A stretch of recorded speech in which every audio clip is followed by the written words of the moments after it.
As we continue our journey through today's program, we now move into a keynote that speaks directly to the reality we are all facing as leaders in our HR profession.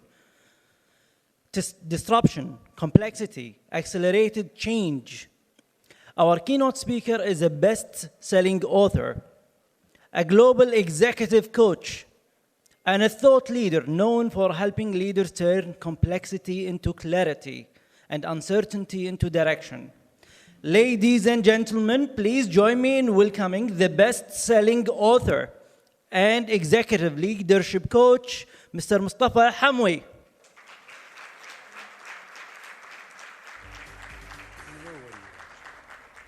Here is a passionate man who believes in life, who wants to help everybody. Somebody who is making a real difference in the world. Test. We need to be more passionate as people, and I think Mustafa is somebody who's leading that effort. If I can give you one advice, if you lack passion, call Mustafa. I've not met a more passionate person in my life. Being one of these 100 great leaders, 100 great coaches of the future, he's one of the winners. Mr. Passion. Thank you, sir. Good afternoon, everybody. Ooh, too loud. Just a little down, please. How are you? First, I want to say you guys are awesome for being here, because I know it's late and everything's been running behind schedule yesterday and today, boat show and all this crazy stuff. So you deserve a big round of applause. Give yourselves a big round of applause. Thank you very much.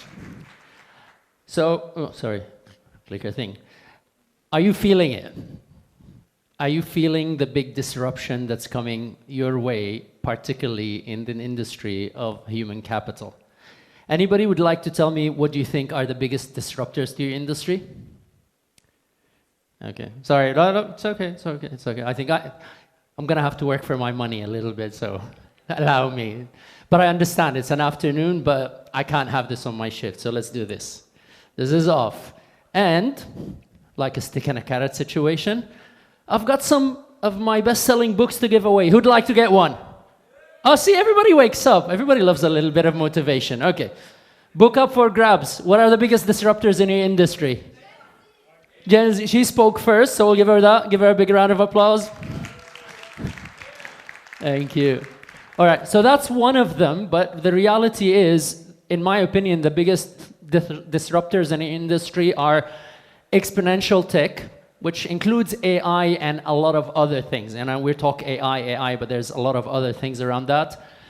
Generational shifts, whether it's Gen Z, Gen X, Y, whatever the numbers are, because they are looking for purpose, not perks. Do you agree? The new generation is not, because they can work from home, they work remotely and all of that. And geopolitical volatility. The world is unstable, do you agree? So is your workforce, which is more dangerous for you, because what happens in America might not be your problem. What happens in your business is your biggest problem. So with that, what does that mean for your industry? That means that HR is no longer just a people function, it's a resilience function. Do you agree? Yeah, you're there not just as it evolved from personnel, yeah, which was just about processing documents, into HR, into human capital, into people and culture. It's just becoming that much more important because without your people, you have nothing. Do you agree? All right. So next thing is you are the architects of adaptability and belonging and the leadership pipeline. All you are doing as HR people is building up the next leader in the organization, because if you don't have the leadership, the whole thing falls apart. And last but not least, the playbook must change. Connection is the new currency. It's no longer performance and KPIs and all of these things. That's all great. But without connection, leadership, not connected, doesn't work. And that's literally what I'll be talking to you about today. So do you think your next big move is related to exponential tech as HR people? Who agrees? Okay, who disagrees? Okay, tell me why. Why do you disagree? Because? Good. So book up for grabs. Why is it more important? So where's your next investment? If it's not in tech, what is it in? People. Who said people first? One of the ladies. Give her a big round of applause. All right. So can I have one of the team to help me with the books? Thank you. So here's the thing. I'll give you a case study why it's not about the tech. Anybody knows Boeing? I hope you all got on a plane before, yeah? They have the Boeing 787 Dreamliner, was broadly seen as one of the safest modern airlines. They had non-fatal accidents for 14 years continuously until when? Until very recently. What happened very recently? They had something happen which eventually the investigation so far is leading to what? Human error. Pilot error. Now, pilot error means what? Human error. Human error. And even if it turns out not to be the pilot, it's a human error somewhere. I'm sure the computers didn't calculate something wrong. It was somebody who forgot to flick a switch somewhere. True? No matter how much money, after 2 days you've learned about how much money you can invest in tech and AI and evolution and all of that, the failing and breaking point is going to be a human, not a technicality. So really your next edge is not exponential tech, it's humans who can bridge the gap between tech and people. And this is the kind of leadership that you need. And this is what I call the connected leadership. And that's why somebody like a Warren Buffett says, I don't look for great businesses, I look for great people. So reality is, and I know I'm preaching to the choir, you're all in HR because you believe in the human element. It's just becoming that much more important to get results through leadership. So would you like to get in your company about 21% profitability, 17% productivity, and 41% less absenteeism? Would you like that in your company? I'm going to show you how you're going to achieve that. And more importantly, I'm very skeptical. Who's skeptical here? I love skeptical people, okay? I don't take anything said face value. So I'm going to share with you a bit of a case study where I literally finished a coaching program and we got about $2.6 million worth of ROI for the company within 6 months of coaching on this type of methodology. And only then, it's up to you to believe me or not. So let's talk about leadership. Leadership in the past is totally different from today, yeah? Anybody wants to tell me what is the history of leadership? Let's go back as far as you can. Who would like to start? History of leadership? The carrot and the stick, but before that, even, go further. Older. As far as you can remember, let's talk about cavemen. Yes, sir. The strongest. Give him a big round of applause. Thank you. So, what started in cavemen, the caveman was a leader. Who was the biggest leader in the cave? Was the biggest man. And ladies, you're going to like this. That's why, historically, males have been dominant in leadership roles. It had nothing to do with mental capacity. It has to do with physical capacity. Because a man was bigger and stronger, so they could protect and they could provide. And that mentality continued. But the reality is we're no longer cavemen, okay? So what happened is throughout history, we moved from cavemen to what? Into farmers. Who was the leader? Somebody who was bigger because they could farm better and they could collect better and they could protect their food better, or they could raid someone else's food. And then it evolved. That mentality has not changed in today's world. Because in the corporate world, the leader is what? What is that theme that continued till today? The leader is the most, because not necessarily physical ability anymore, but it's still about being.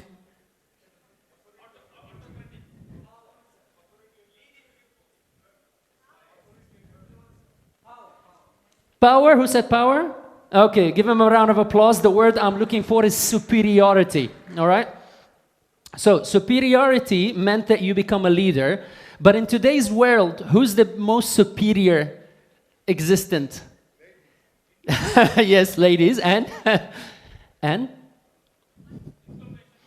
AI? Smarter than all of us put together?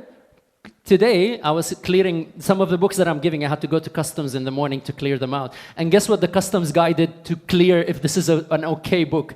Guess what he did? ChatGPT, take a picture. Is there anything problematic in this? Said, okay, no problem, yalla, go. That's good, but that tells you then leaders are no longer the most superior person. Because anybody with a ChatGPT is more superior than anybody who doesn't have ChatGPT as an example. So really it's no longer about superiority, then what is it about? What do we do? Yeah, intelligence and superintelligence is all outsourced. It's no longer up here. How to use it is one of them. So really, it's about leadership again. Who's a leader here? Put your hands up, please. Okay, I'm going to have to interlude here and take a couple of minutes break because I think there's a huge misunderstanding. Who would like to define a leader? Who'd like to define a leader for me? Huh? Who has followers? Maybe. That's not the definition I'm looking for, but close enough. Knows the way, shows the way, close enough, but I'm not going to give you an award. Okay. Leads. But what does it mean to lead? To influence, okay, and I don't like the word influence just because of social media influences, but yeah, close enough. And then influence and? Inspire.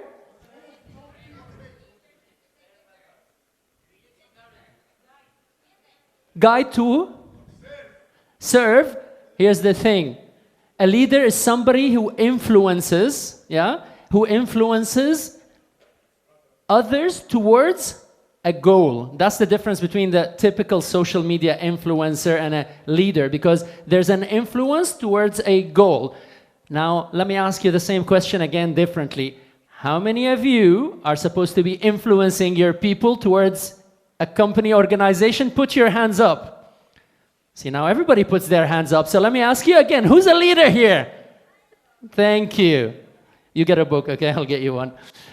So then we all agree leadership is a deal breaker in today's world, and it's no longer about superiority, it's about being connected. So let's park the word leadership for a bit and let's talk about being connected. What does connection mean? I only got a few books, guys. Connecting the dots about what? Love, love. I know that's Corey. Corey is in the back there. Love. See, he's the love guy. Talk about love at work. So what does connection mean? Here's the thing. Connection is a relationship between two parties that generates flow. Because a connection that doesn't generate flow is of no value. Do you agree? Yeah? It needs to have an actual flow. So why is connection important?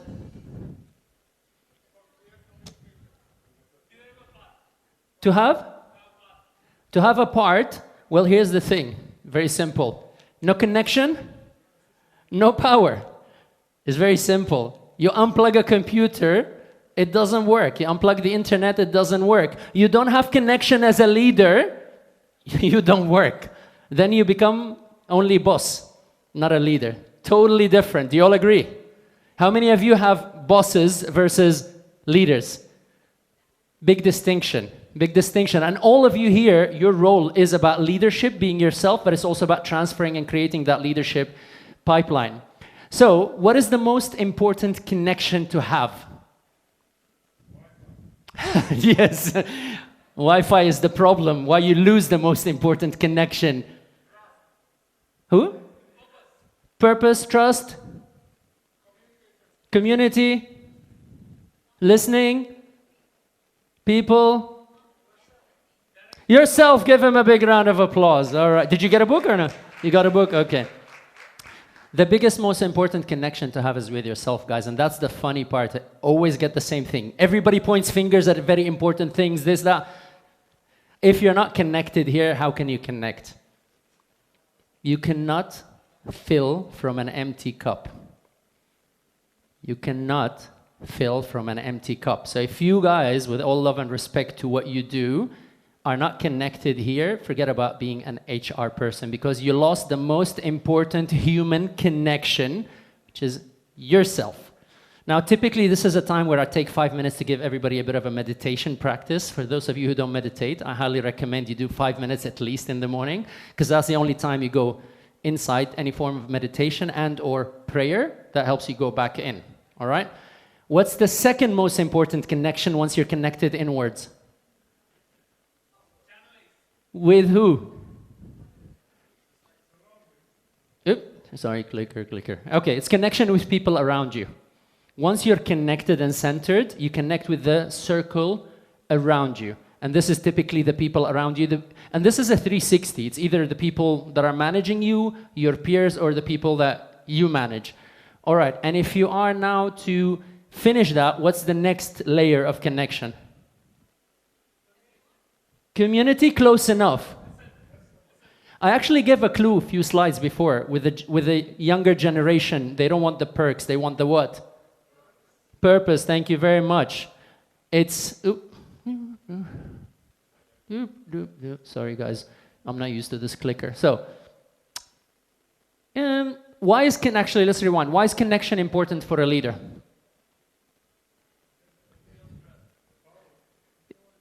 All right. How many of you, either as a leader or as an HR person, believe that the leader is the big fish in the organization? Let's be honest. Yes or yes? Yeah, I know. So, but here's the thing. No matter, even if most of you don't say it, I know we most believe it. Everybody in this room, you're here for a reason. You invest on yourself. You do hard work. So you'd like to believe you're a big fish, okay? Even if you don't want to say it. But here's the thing. No big fish is big enough for the collective. No big fish is big enough for the collective. And this is becoming even that much more important in today's world because tech is disrupting the game. So then whoever has a bigger tech will win unless tech is evening. Because it means tech for me is like going from a horse to a car. Yeah? Okay, but if I have a car and you have a car, who's the winner then? Better drivers. Better teams. Formula One is not about the car. If you watch documentaries, you'd know that it's about the team behind the car. It's not the engine. There are so many people that make a split-second matter for somebody to win or lose. All right? And there's a saying, an African proverb, if you want to go fast, go alone. And if you want to go far, go together. And that's really why connection is most important. And the third most important connection is a connection with a bigger purpose through the organization you serve. Today's younger generation, and I'd say a bit of the older generation, are fed up with working just for work. The middle ones are pretty much stuck. Somebody who just got married and just got a job and has a mortgage and has 2 kids, maybe they still have 5-10 years before they say, I'm fed up. But the reality is most people are just up to here. And I know it. I see it with most seniors that I coach in organizations that are not truly invested, and they want to feel that they've got something bigger to serve. How many of you here can guarantee living another week? Day? End of today? End of this keynote? I have one of my friends in Dubai who died on stage. He's an owner of a publishing company, dropped dead in front of about 300 people at an award in Dubai. Nobody knows if we're going to be here long enough. So really, if we take a moment to say that why are we here beyond the job description and the function, we all want to have impact. We all want to know that we mattered. We all want to know that we managed to get something worth living for and worth dying for. Because I say, thank you. Because I say, when you know what is it that's truly worth dying for, only then you'll start living a life truly worth living. Because then you have a purpose, because passion is purpose. That's a totally different keynote that I deliver around passion and purpose. And that takes us into how to be a connected leader. So we agree, leadership important, yes or yes? Connection is important, yes or yes? How do we bring them together is the question. And that's really where everybody around the world is starting to realize AI is changing the game of leadership, and connection is the new currency for a leader. So we know that the leader of the past is the most superior. Who is the leader of the future? Thank you very much. And how do you get connected? Using AI, maybe, but that's one of the tools. Here's the thing. Connected leader with an AI is like a leader with a car, or with a computer, or with an internet connection. It's a new gimmick. In a few months, few years, everybody's going to have the same AI. It's going to level the playing field. How do you become a connected leader? Very simple. Love, yes, again, love. Corey did such a great job. I'm hearing love, love, love. Okay. Listen, who said listen? Somebody said here, listen. Okay. You already have a book? You got a book. Thank you very much. All right, here's the thing. Leaders of the past knew how to tell. Leaders of the future know how to ask. Now, very tough.